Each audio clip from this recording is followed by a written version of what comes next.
checkmating, very important part of the game.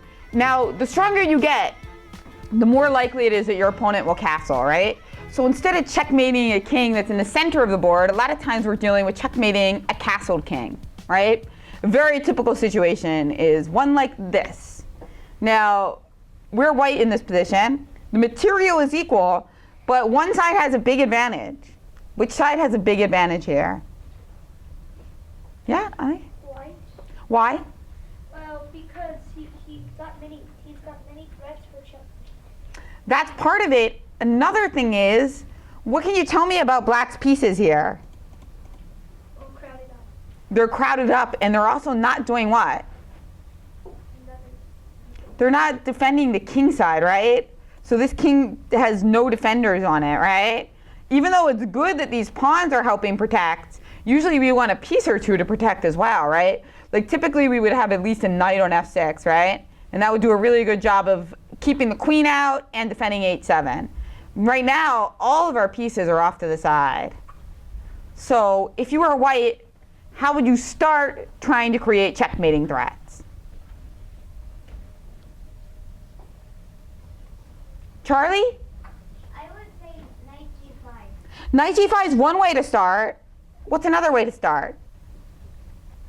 Ali, yeah? Bishop d3. Bishop d3 is another way. Max, what were you thinking? Bishop c4. Bishop c4 is a good idea too. I like all of these moves you guys are suggesting, but I do like one better than the others. So let's take a vote. How many people here? We've got 3 candidates here, right? In chess, it's really important to think of your candidate moves. And what we do is we think about the moves that look pretty appealing, and then we examine what our opponent might do against all of them. Then we pick based on what we think the final position will be for all those different possibilities, right? It's hard to do, but you get a lot better by doing it. So here are 3 possible moves or candidate moves. Bishop d3, bishop c4, and knight g5.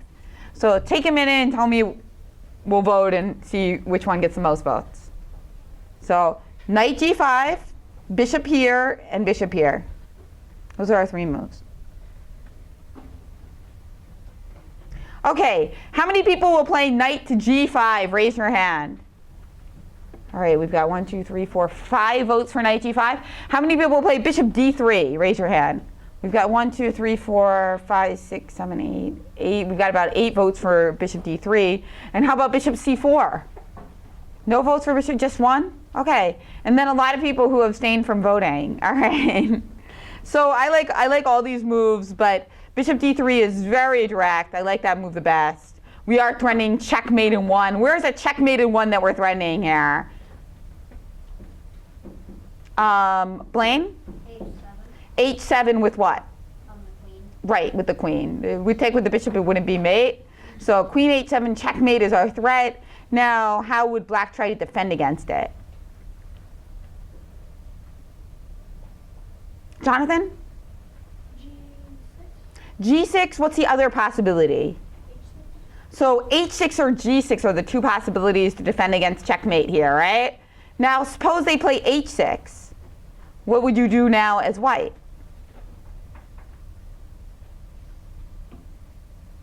Yeah? Queen f4. Queen f5. Okay, that's what you meant, right? Yeah. Queen f5 is possible. Now black has only 1 move here now. 1 move to stop mating. Gustia? g6. G6 is the only move to stop mating. Did anybody have another idea besides queen f5? Jonathan? Bishop takes h6. Okay, so that's great. So you came up with the move bishop takes h6 without fully analyzing it, I bet. I bet you just had a feeling that was going to be great, right? You didn't analyze it to checkmate, did you? Now that's fine in this position because after bishop takes h6, now that gives up a bishop, right? But after pawn takes h6, queen takes h6, Jonathan got to this position and said there is just no way black can defend against this position, right? Now normally that's a bad thing to do. You should always analyze to checkmate, but there are some exceptions. And this is an exception where it's just very clear that your attack is overwhelming, right? I mean, you're threatening checkmate in 1, right? What's your checkmate in 1 threat, Max? There is a way to defend.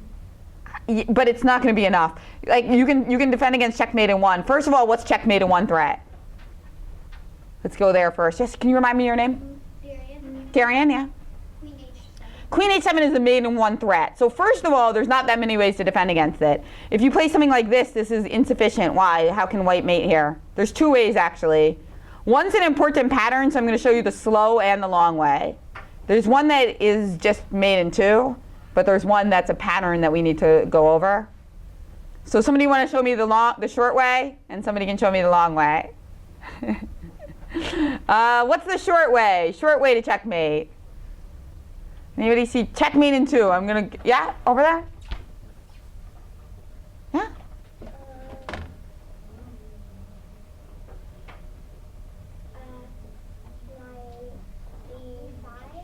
No, we want it to be totally forcing here. We have a totally forcing way to checkmate, yeah? Rook to E8. That will lead to checkmate too, but we have a more forcing way. Yes, Augustia. Bishop to H7. That's good. That's not the short way. Jonathan. Queen to H7. Queen to H7 is the shortest checkmate because after King F8, now Queen H8 is mate because of what? What's stopping this king from coming out here? Yeah? Rook. Mm-hmm. Exactly. The rook on E1 is cutting off the king from here, so Queen H8 is just mating. Very good. Now, of course, it's normally good just to pick the quickest checkmate. That's what I always recommend. But here, there is an important checkmating pattern that takes a little bit longer, so I would like to look at that as well. Did anybody see an alternative way to force checkmate here? Like, for instance, suppose it's a different position, like we play rook E1. We capture rooks here, and now maybe you don't want to play Queen H7 anymore because after King F8, Queen H8 is not mate, right? See that? That wouldn't be checkmate. Now I'm not saying it's not good for white because after rook E1 check, this looks pretty good too, right? But in that case, we might want to find a quicker mate or a quicker, cleaner win. So how does white mate now? This is an important pattern that you should memorize. White to move. I'll give you guys actually a minute for this.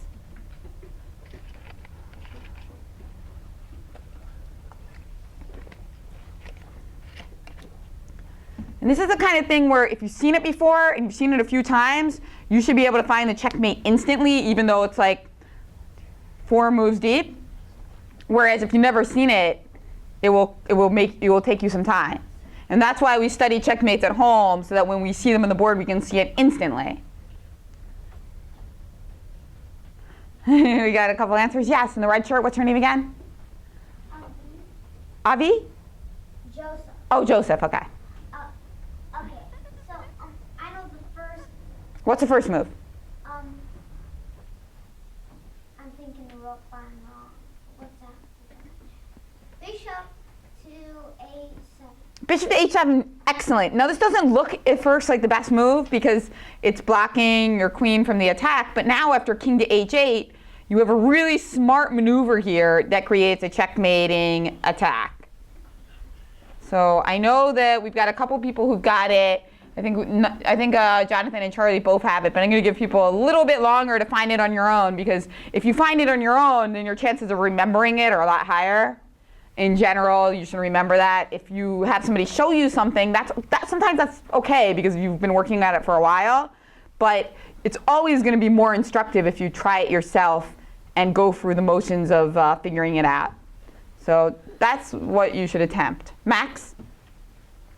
Knight G5. Knight G5 is not right. Now, it's a good instinct to get another piece into the attack. That's a great instinct, and I'm sure Knight G5 is crushing. But we have a forced mate in 3 more moves. So we always are prioritizing getting forced checkmate, right?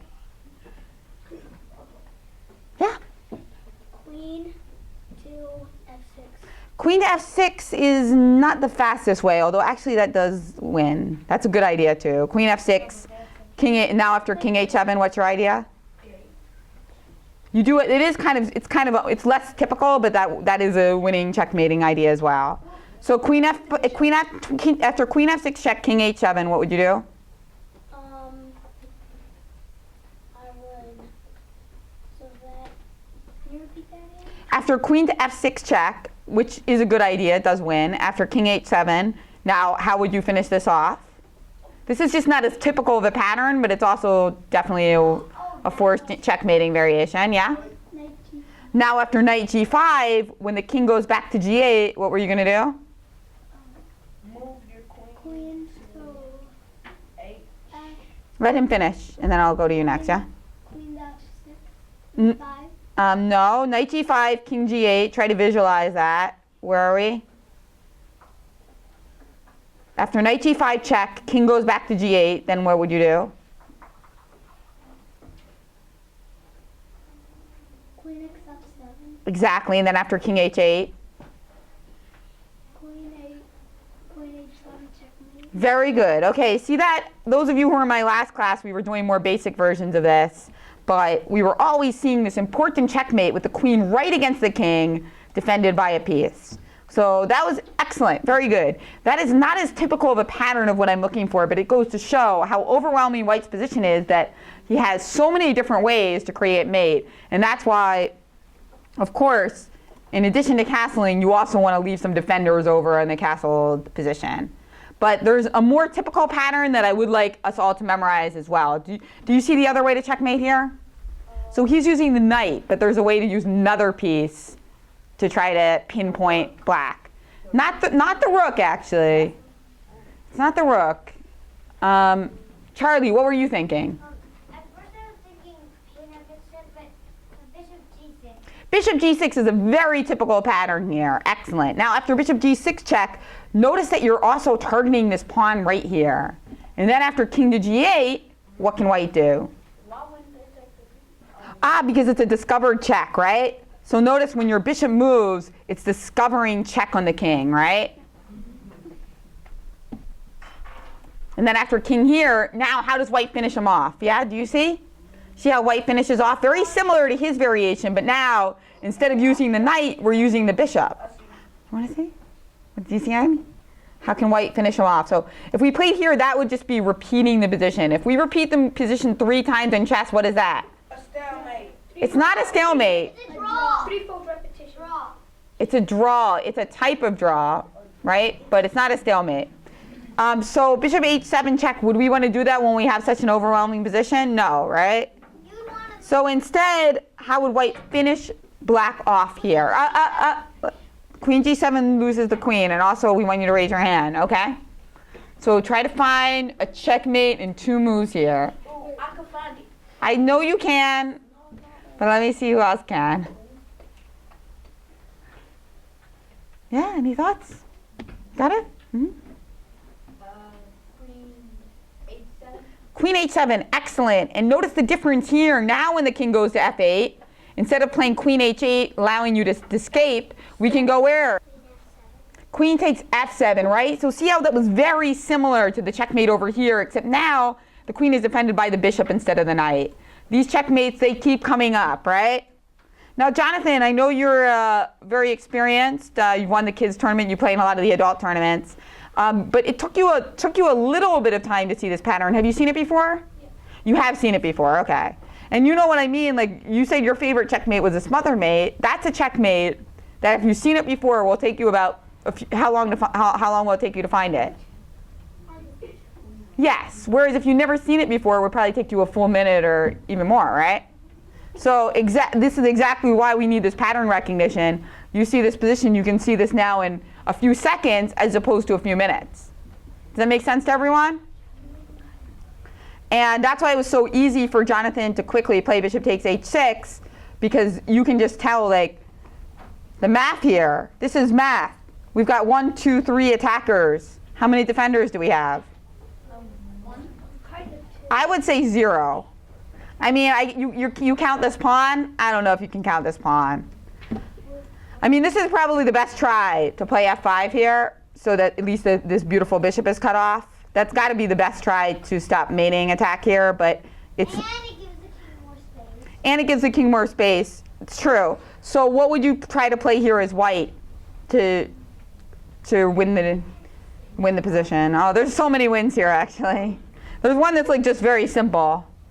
Yeah? Knight g4. So knight g5 seems like a pretty good move. I really can't knock that move, but also if you want to know that you can win material immediately, you can do all sorts of things. I mean, you could even take this knight off, and then win this, and then take this knight off here. But no, we would start with taking this knight. But I think you can do better than that. Oh, no, please. In fact, this bishop is just so strong. Knight g5 has got to be totally crushing. But in addition, we can also play yes in the glasses next to Jonathan.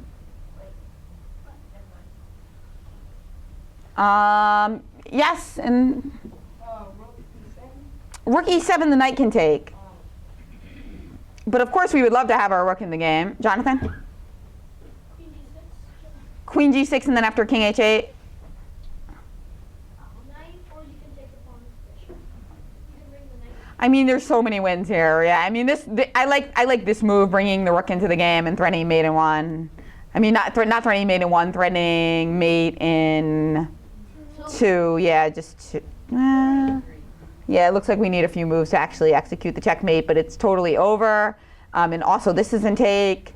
And then another move is bishop here. I mean, and then the only way to prevent it is with rook f7, and then after rook f7, you can do what? Instead of taking it immediately, you can also just play what?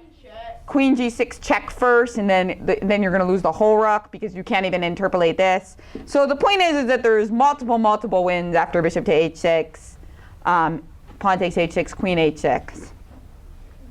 So instead, suppose they play g6. This seems like a bit more of a stubborn idea, stopping checkmate by using this pawn rather than the h pawn. Now what would you do as white to continue the attack and try to checkmate our opponent? Yeah. Queen h6. Yeah, keep them closed in. Perfect. And now suppose they play in this position. Their position is so bad. Let's say they play here. Now how would you continue as white? So these patterns are all very important. Max? Knight g5, excellent. Notice how, again, without any protection over here of the king, it's going to be impossible to defend h7 properly, right? You can't even do it.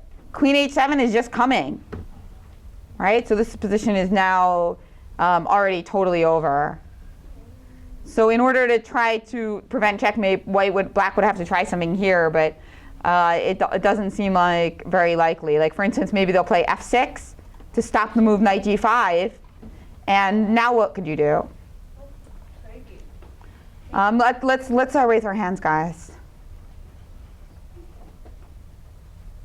Oh God. There's so many winning moves here, but let's just see what you guys come up with. Charlie? Bishop c4 check, I like it, very good. And then after king h8, pretty much. I mean, you could play rook f7 here, but then just bishop f7, queen h7, and everything is falling apart. So suppose the king goes to h8. Let me try somebody else now. One important principle in attacking your opponent is always really important to bring another piece into the game. Remember, we were trying to bring the knight into the game because that would just topple black, right? With so much coming in. So black stopped that by bringing his pawn to defend the knight, but guess what? That creates another problem, another avenue for attack for white. So how can white bring a very powerful piece into the attack now? Rook d7, right? So you create, that's what happens when you're getting attacked so brutally, right?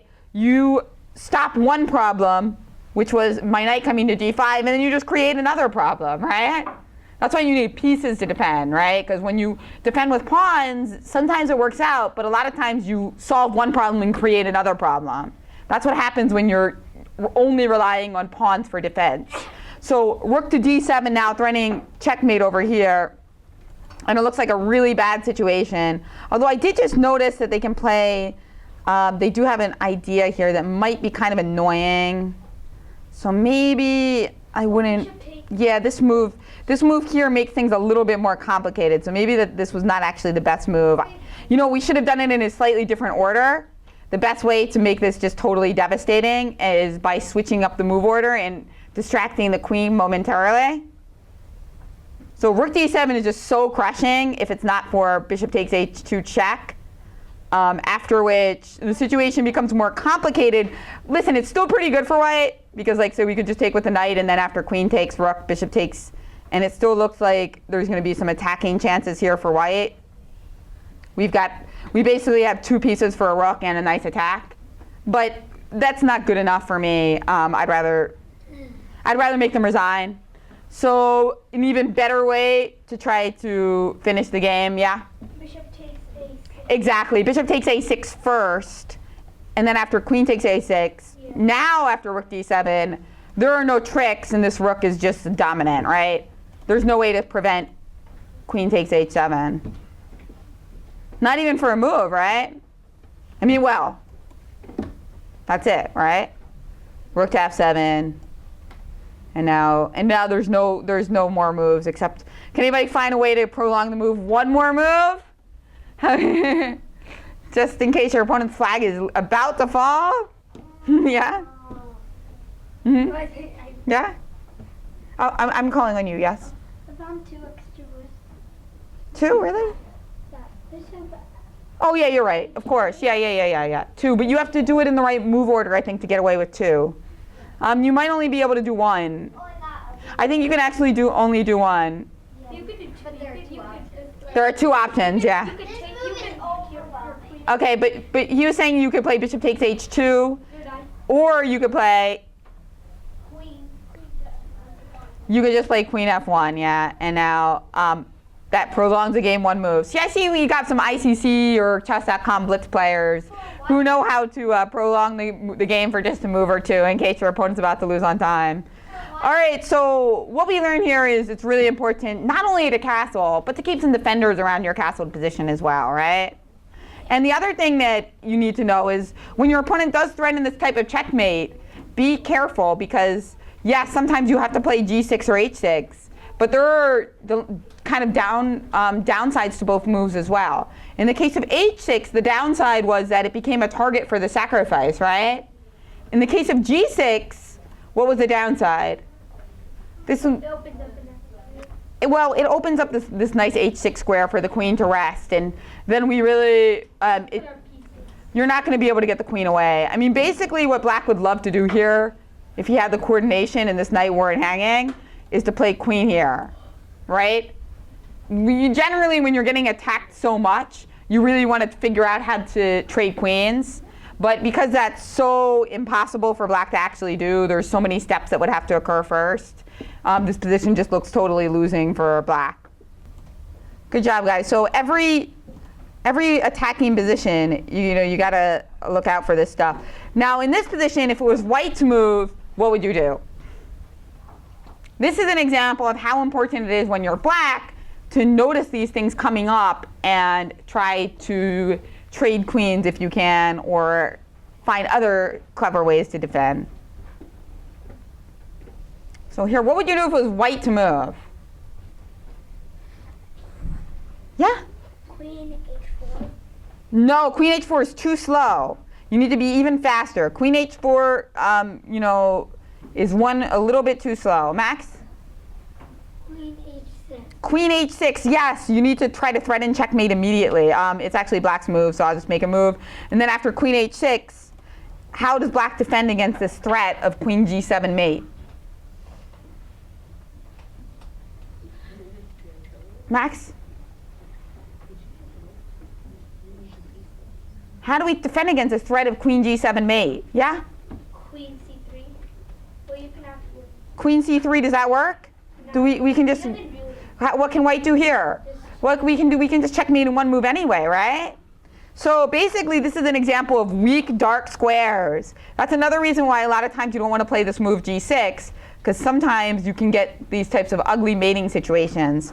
Now, what if it's black's move? Come up with some ideas to defend against checkmate here as black. That's an important skill, right? Not only trying to get checkmate yourself, but figuring out how to stop checkmate. So suppose you're black here, what would you do? There's a couple ways to try to defend against checkmate. So your opponent wants to come here and then mate you. What do you do to make it not so? Yes. No. What's that? Yeah, I was calling on you. Mm-hmm. Oh, no, I'll do something. Oh, okay. You were just out grabbing something. All right. Charlie. Rook to E6.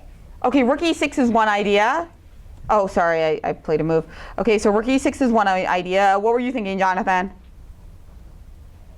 Were you thinking rook e6 too? Okay. Max, were you thinking something else? Huh? Rook C6. Oh, you were thinking rook c6. So all these ideas are based on trying to hit this bishop. Queen e6 is another one where they're trying to hit this bishop so that after queen h6, you can just simply recapture the bishop, right? And then black would be winning. There's one other idea, which is kind of thematic. It's probably not quite as strong, but yeah? Queen A3. Yeah, I like this kind of idea of queen a3. The only problem with it is white has a kind of clever move here, but I like the idea you're trying to say that after queen h6, I'm going to see if somebody else can figure this out. Why is this position so different after queen to h6? What can black do now to prevent the checkmate on g7? What square can this queen move to? That's right, very good. So queen f8 stops checkmate. And what's even better than just stopping checkmate is when you're getting attacked, how do you feel about queen trades? When your opponent... Did somebody say awesome? Yeah, definitely. When you're getting attacked, usually you're really excited about queen trades. Why is that? Yeah? Yeah, because it's harder to checkmate without queens on the board, right? In fact, a lot of times when there are no queens on the board, we call that what? It means that it's the end game, right? When queens are off the board. Jonathan, did you want to add something? No, I was just going to say it's good. Yes, exactly. Because the end game is actually technically not defined by queens off the board. They technically define the end game as a position where the king is no longer under immediate attack of checkmate, right? So there are positions where they call them queenless middle games, in which the pieces are so strong that the king could still get checkmated in the middle of the board. But it's rare. Normally, no queen, no mating attack until you promote a pawn and make another queen, right? So when you're getting attacked and your king is unsafe, look for ways to trade queens. And this is an example of that.